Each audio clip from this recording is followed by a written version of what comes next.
to the Unarmed podcast. I'm here with Joyson BaLisamore. Hey. I have to say the whole government name. Well, Joyson is, oh my gosh, you do so many things. But I would say but you are definitely a force to be reckoned with in the city of Baltimore. He is the founder and the chief hydration officer of Jay's Watermelonade, and I know that for me, Jay's Watermelonade is really good. It is phenomenal, very hydrating. Hello, and also it's tasty. There's so many flavors, and I know there's gonna be more flavors coming out. Yeah. Well, thank you for the wonderful introduction, Vivian. It's a wasn't pleasure. done, but it's okay. It's a pleasure to be on. Your podcast. I know I'm not the only one that does so many things. We've been having met you since our time together at Prince George's Community College to now. Not only running Stand Up, but your own consulting company, marketing, getting into so many things, and of course. Just a force that is also to be reckoned with in Baltimore now that you're finding your roots here. Yeah, so I think the people want to know first things first. What is Jay's Watermelonade? What is the purpose, and what made you want to even start Jay's Watermelonade in the first place? Yeah, so Jay's Watermelonade was born out of my love for watermelon. I always loved it as a kid growing up. It just made me feel so good. Especially on those hot summer days, there was nothing like a nice slice of watermelon. And so over time, I love watermelon, but I became very interested in heart health, particularly because of my own experience. I grew up, I started having high blood pressure at a young age in my teens. After losing my mom and having some stressful experiences, I think that impacted it. I think also just the diet that I had in my family, and so many, unfortunately, things like high blood pressure, diabetes are really common because of diets that are high in sugary drinks, that are high in salty foods. And I know I certainly grew up eating McDonald's, ramen noodles, drinking sodas at Sun. So I think the combination of my diet, my lack of knowledge around nutrition and heart health really culminated into my own health experiences. And so one of the ways that I have been able to combat that is by providing a refreshing alternative to sugary drinks. Sugary drinks, unfortunately, are linked to all those conditions that I mentioned, like high blood pressure, diabetes, and heart disease, which is a leading cause of death in Baltimore, especially among African American men. And so Jay's Watermelonade was something that started out of my love for watermelon, but it evolved into really a mission-oriented enterprise to provide community with a refreshing alternative that's actually good for your heart. And I don't know if many people know, I certainly didn't know that not only is watermelon good, it's also really good for our hearts. It has some great compounds that have been shown to reduce the risk of heart disease. Of course, it's very hydrating, so maybe like me, you weren't a big fan of water, but I create blends that are, kind of actually even more hydrating because of the electrolyte content, because of the nutrients and vitamins that are completely natural. So I know I'm saying a lot, but pretty much Jay's Watermelonade is out here to hydrate my people in a heart healthy way. Yeah, and so I kind of want you to discuss a little bit more about, since it is Black History Month, what you are doing to, especially what are you doing anything special for Black History Month, when it comes to Yes. Okay, I just love February. You all, not only is February Black History Month, it's also Heart Health Awareness Month, and it's also the month of Valentine's Day, right? Yeah, it's also your birthday. Yeah, it's also it's also my birthday, so February is a special month. But one special thing I'll be doing is putting together, actually on my birthday, a festival around heart health. And it's called the Be More Heart Healthy Festival. It'll be February 15th, 4:30 to 8:30, unless you stay for the Be More Joyful after party until 9:30 at the Pava Center in the Remington area. And I'm excited about that. Yeah, it'll be really an experience, an event, a community gathering I want to create to really bring attention to the importance of heart health and also exposing us to some new things, right? Getting Yeah. some people to experience the taste of Jay's Watermelonade. We'll also be having Swap Out the Swine, which is like a mushroom-based, plant-based alternative to bacon and pork, which, oh my gosh, I love them so much. I'm so excited to be having them catered for the event. But yeah, I'm just going to start out with a wellness fair and a resource fair. So there'll be local wellness related resources and vendors.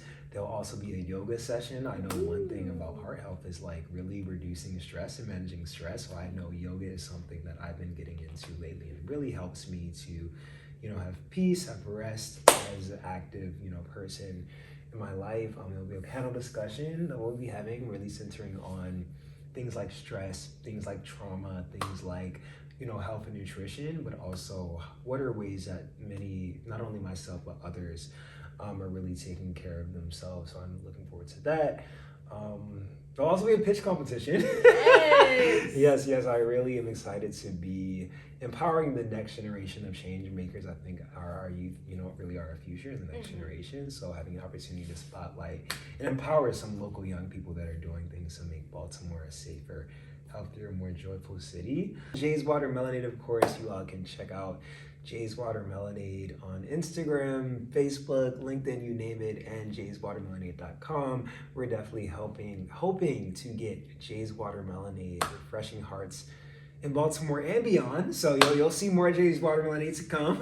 Yeah, and also Stand Up is going to be a vendor there, so yes, you can catch us over there. yes. Also, if you can come stand up, you gotta give us some updates. It's been a minute. Yeah, I mean, so when it comes to stand up, I think one of the key things, just tying it back to what February is all about, and also what you're championing at the Be More Heart Health Festival is, it's all about like self-care, but like self-care is like activism. It's a form of activism. I remember it wasn't me. I didn't make that up. That was Audre Lorde who said that. Like it's a form of like resistance. It's a form of activism, because when you're taking care of your Black body, especially when it comes to Black History Month, when you have been in, like, you've dealt with 400 or so years of oppression. Imagine like people are trying to wear you down. There's been historical evidence of people trying to wear you down, of people trying to like unalive you, keep you from thriving. Imagine if you are taking care of yourself and giving yourself the space that you need. Wow. So that's how we're like tying that into like Be More Heart Health. That is actually so powerful, right? And all of that, when we speak about goodness, I forget the name of the concept, but pretty much how stress and trauma from those experiences of racism, of oppression that in our past, and how they really impacted us today, right? Unfortunately, as African Americans, as Black people, our rates of heart health and other stress, our like physical health, our social economic health, compared to counterparts, are in like drastically different, and it's certainly related to our history of like the oppressive things we have experienced and continue to experience. So in choosing to rest, to stretch, to eat healthy, right? We are literally resisting, these oppressive systems that want to keep us in our bodies in a constant state of stress and depression and turmoil. So that is a really powerful statement and such a true way to view self-care and wellness. And I think that makes this event even more important, right? And I'm hopeful that we are going to relieve not only the stresses, but also hopefully some of the illnesses and conditions that unfortunately affect a lot of our community. Yeah, and so when it comes to stand up, even though we don't provide like food and like drinks like Joyson does, but for this year especially, I think a charge for stand up is to really help with the mind part, the knowledge part, to spread, to educate the community about local, state, and national government. I think as a social studies teacher, which is the reason why I came to Baltimore in the first place, I've seen firsthand how schools all over the country, they do not they don't prioritize social studies.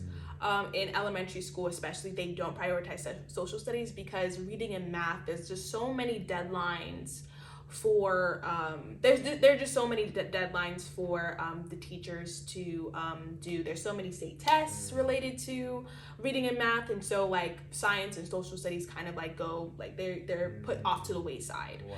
And so I think that it's especially important for stand up and for like stand up programming to like really focus in on teaching 12 to 25-year-olds about not just local, state, and national government, because not many people even know about the local government, even though that's very important because that directly affects you. All government decisions affect everybody, but local government affects you. And so like ensuring that people of all ages know when elections are happening, what legislation is like being pushed out that affects them, along with like what to do with that information. So you know what local, state, and national government does, you know the systems, but what are you going to do to like, what are you going to do about it? Like how are you going to use your talents and skills to fix the systems if you find yourself oppressed? If you find yourself oppressed, and what are you going to do to fix like the issues that you see firsthand, like hunger, food deserts, like the lack of nutrition in your community, gun violence, things of that nature. I think that that's what Stand Up is doing this year, and I'm really excited to be putting out some programming. So and also connecting with other organizations and other small businesses, particularly Black businesses, because Black-owned businesses are but I love how in 2020 how we've seen a surge in like the focus of supporting Black-owned businesses, but we could always do more. And with like what's going on with the DEI stuff. I was gonna say, Vivian, there's such a need for the work of Stand Up to educate our young people in their community at large on how our legislative system works, on policy, on getting us active, in the political process, because unfortunately, we see now what's happening to our policies that are actively affecting workers in our government, that are actively affecting, the LGBT community. We're actively seeing that. And I know that we're definitely going to need, more education, more advocacy. We're gonna need to stand up. We're gonna need to stand up. Please, Joyce. But I agree. I think that with the current administration doing their thing and not prioritizing, or like not even prioritizing, but just like snatching the D&I projects and like villainizing it. I think it is important that now more than ever that we as a community, that we support one another and that we circulate our Black dollar. So that is what Stand Up is doing. That's like the plan. It's a plan. And I just hope that you all again come to the Be More Heart Healthy Festival. Don't just get fed like physically, but also get fed like knowledge-wise. Yes, guys, it's gonna be a good time, but it's also gonna be a really engaging time, right? Be open-minded, and there's gonna be an opportunity to really also share about your experiences with health, maybe advocate for what needs you have, things you really didn't know. I really think the panel discussion in particular is gonna be really eye-opening. But outside of that, there's gonna be free food, and free Watermelonade. No, please get them free. I'm gonna get a whole tub. If not, I would have gotten you out of business. If I was like, oh man, it's really, really good. But I think along with that, I really want to talk to you about the importance of Black-owned businesses. I know that we've been like talking about like, but you're a Black-owned business. You are you are an entrepreneur. So what is the importance of like Black entrepreneurship? I think it's very important because one of the hallmarks we have when it comes to Black entrepreneurship is Madam C.J. Walker, right? Known for being, notorious and one of the first, like being a woman during her day to launch like a hair care company, and did so with a product that was made for and solving like a need for Black women with textured hair. And how that translates today is, as Black people, we have unique challenges, we have unique problems, right? And often entrepreneurship is driven by a problem, right? There's a desire for a better solution for an issue, right? So I think it takes a Black person that has that experience to best be involved in the creation of such a product or solution, right? Because many businesses weren't made with Black people in mind, right? So, which is why maybe not every hair care product, right, works for Black women, or every skincare product, or sunscreen even. A lot of people, those of us with like pigment or darker complexions might have experiences of having a sunscreen that's like giving us this pale look, right? I don't know, for me, being a part of a community that is impacted by like preventable chronic conditions and witnessing how everyday drinks at us all, like sodas, like favorite fruit punch, Kool-Aid, right? These were like common staples in our community, but with my knowledge as a Black person, knowing the impact that they have on our community, I was like, I had to create something that our community is actually in need of and like better for us. And so I also created Jay's Watermelonade with my experience of the issues of my community. And that's a lot of taste, because I know we have good taste. Like we want something that tastes good, you know what I'm saying? Right? Sometimes things are sweet. And so I use all that knowledge I had like as a Black person to inform in pretty much my product in the business and how I'm going about marketing and communicating it to those in need. And I say all that to say is that we need Black-owned businesses to really provide solutions, products and services that are made with our unique problems in mind, especially when there's so many businesses and products and services that are actually contributing to our decline. The way you put it, I don't know, it just was beautifully said, and I never really thought about it like that before. I mean, I did, but I did, like, the way you articulated it was really, really good. I agree. I think that we don't, I don't know, I just never, I knew that we had unique challenges, but then when you, like, put it like that, oh my goodness. So good. Sorry. So good. But speaking of Black-owned businesses, I feel like it would be cool to engage those watching to share with us, like maybe a favorite Black-owned business in the comments, or tag, a Black-owned business that you love or want to support.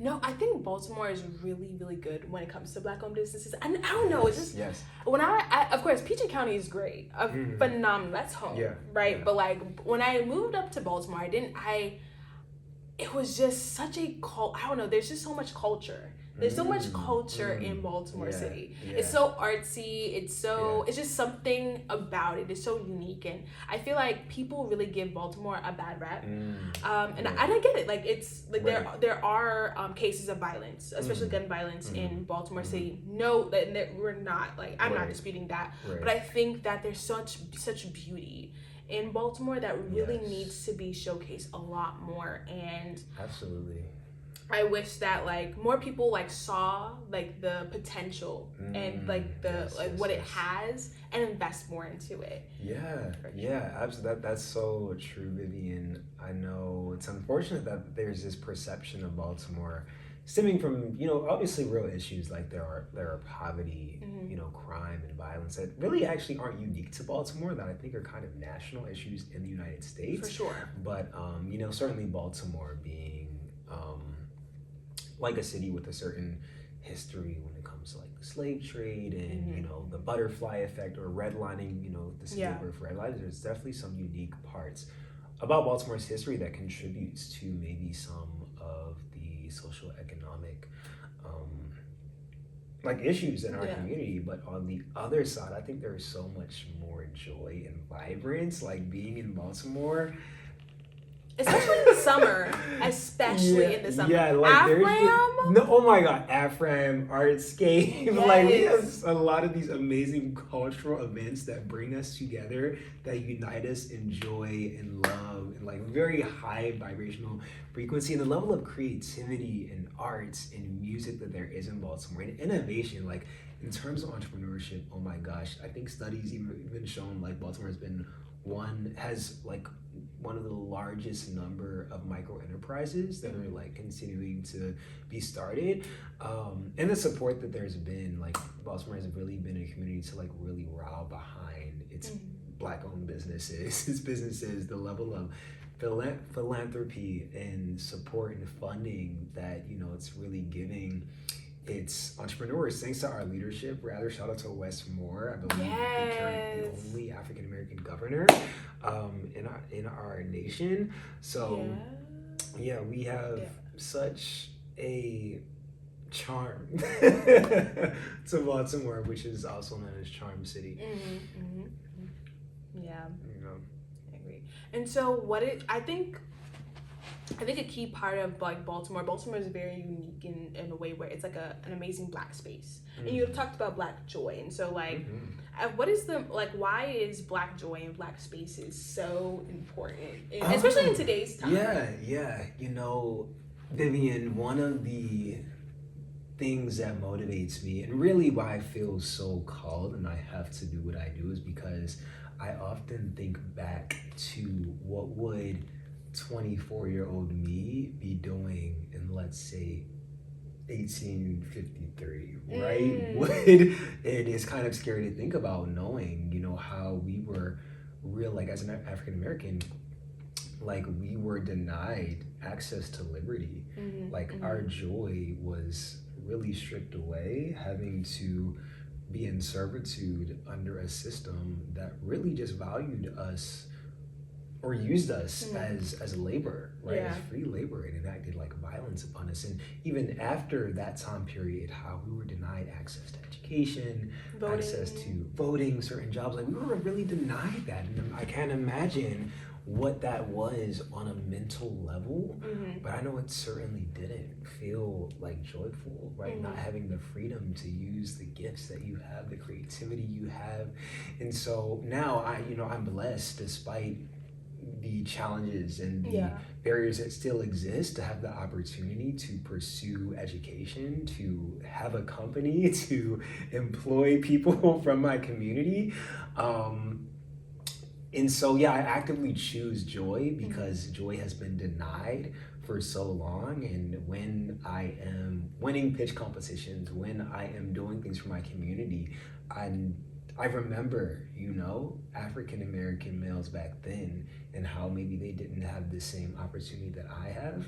And it's not only for the next generation, it's also in honor of those before me that really fought and died and sacrificed so that I could have the opportunities that I do now to really bring joy and advocate for joy, because joy is a part of our healing. Joy is important for us to have and for ourselves, and joy is also an act of our resistance.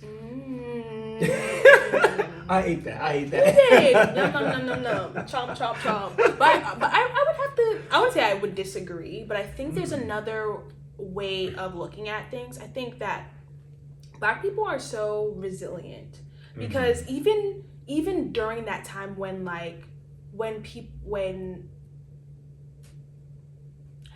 systems would like strip those things away, strip away liberties and things of that nature, Black people still found a way to have fun. Black people still found a way to like have joy. Like that's why like the Black church was key. That's why there's like a certain like culture, certain liveliness that we see in Black churches compared to like other cultures. Oh, that's so true. Let's think of like the instruments, like the instruments that would be played. The blues. Well, the blues is sad, but like let's think about like the early what is it called? The early versions of rock and roll, country, things of that nature. Like those things like showcase joy. Imagine that's the Harlem Renaissance was like a time period when like art came out. I know that's like it was a little bit removed from slavery, but it wasn't too far away from each other. So it's things like that where that's so true. Like Black people still found a way to even in the midst of like being enslaved, they still found a way to have fun.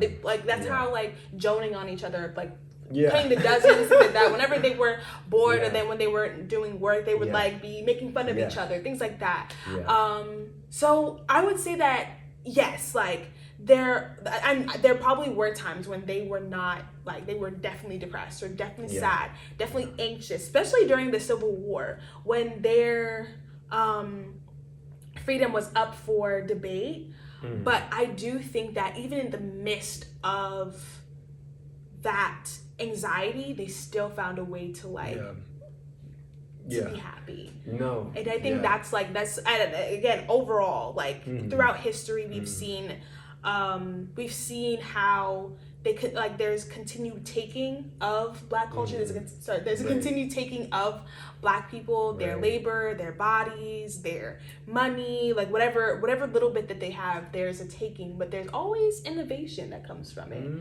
You know, like, so I think that's really cool. And we can even see that, like, in today's time with TikTok, right? Or like social media. There's so many trends that, you know, Black people, we set the trends, and then, like, people take. Right. And then, but, like, at the end of the day, even though they take and they make and they get popular from it, there's still a new thing that's being created from Black people. The lingo that's being taken away. There's always like new words that we come up with that, you know, cannot be taken away. So, like, I think that I think there's a different way that we could look at that. No, I'm so glad that you mentioned those realities, Vivian, of the existence of Black joy and fun, even in times in which we were oppressed and really restricted in our liberties. And, you know, it's stories like that I don't think I was exposed to much, like, in my early teaching, like in school, like how often, you know, many of me talk about the main focus of this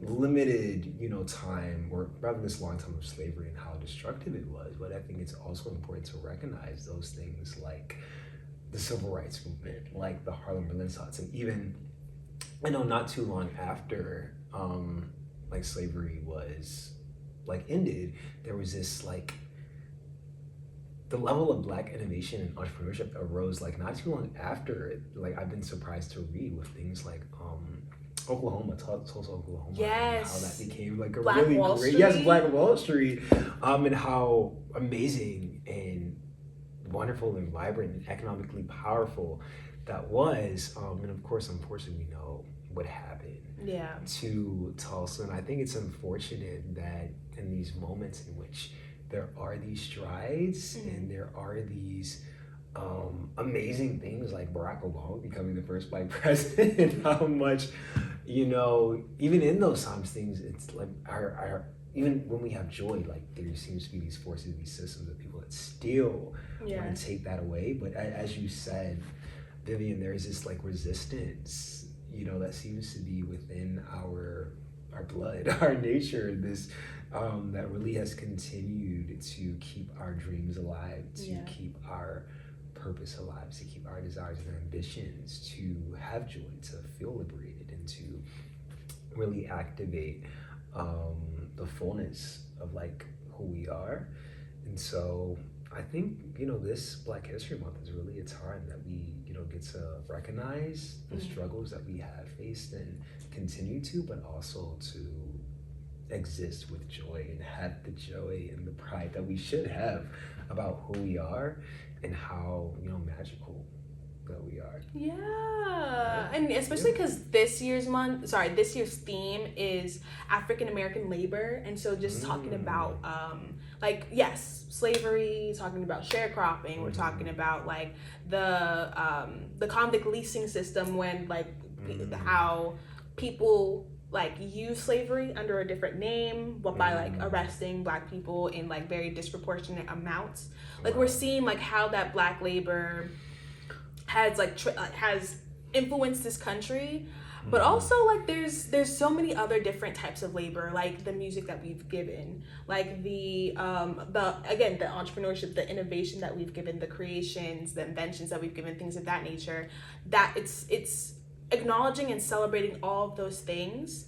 And I think that is, I don't know, it's just like, it's a cool way of, like, looking at Black history. It's like, it's a very a nuanced thing. It's there's so many layers to our history, and I think I'm just so excited to explore that like during the month, explore like so many different Black-owned businesses during the Be More Heart Healthy Yes. Festival. Yes. We are definitely gonna have some amazing Black-owned. Yeah, quite a few are Black-owned organizations and businesses that are providing products, services to really support our mental health, physical health, spiritual health. So really excited to have that opportunity to support and know that we have the resources to really help and support ourselves within our own community. So yeah, but thank you so much, Joyson, for joining us Yes, today. it's been a pleasure. Wow, this was fun. I'm excited for our journeys, Vivian. Me too. Yeah, this was so much fun. No, I agree. I don't know. It's something. I'm a history buff, so especially Black history. Okay. So I love talking about history, Black people. Yes. My favorite two Vivian was topics. giving those facts. But yeah, thank you guys so much for watching another episode of Unarmed, and we hope that you follow Joyson at Jay's Watermelonade, at Joyson BaLisamore. And get your ticket if you in Baltimore. And also get your ticket to the Be More Or Heart if you're Healthy in DC Festival. and Philly, come through. Everywhere. It's gonna be on February 15th from 4:30 to 8:30 p.m. And also if you want to come to the after party. Be More after party till 9:30. Yeah, till 9:30. And also go to jayswatermelonade.com. Yep.